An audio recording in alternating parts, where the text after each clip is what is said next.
বন্ধুরা, ঠিক কিচেনে আমাদের সকলকে স্বাগত। আজকে আমি বানাবো গন্ধরাজ চিকেন। তার জন্য 600 গ্রাম চিকেন নিয়েছি। এখানে দিয়ে দেবো টক দই,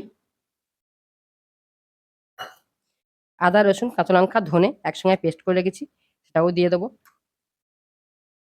এবার দেবো গোলমরিচ গুঁড়ো। যে যেমন ঝাল খাবেন বুঝে দেবেন, কারণ কাঁচা লঙ্কা দেওয়া আছে। এবার দেবো জিরের গুঁড়ো। এই লেবুটা একটু গ্রেট করে দেবো। লেবুর সবুজ অংশ দেবো, সাদা অংশ দেবো না, যেটা তিতো হবে। এবার দেবো কমলালেবুর রস। আমি দুটো রস নিগড়ে দিয়েছি। এটা ভালো করে মেখে নেব। দেখুন মাংসটা খসখসে আছে, একটু সরষের তেল দিয়ে দেবো। কড়াতে সরষের তেল অল্প একটু দিয়েছি, তেলটা গরম হয়ে গেছে। দেবো গোটা গরম মশলা, শুকনো লঙ্কা, গোটা জিরে।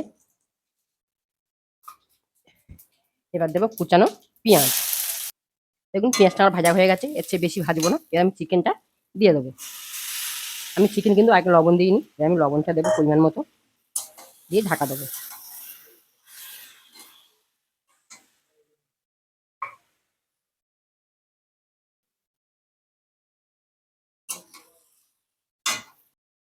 কাজু বাটা।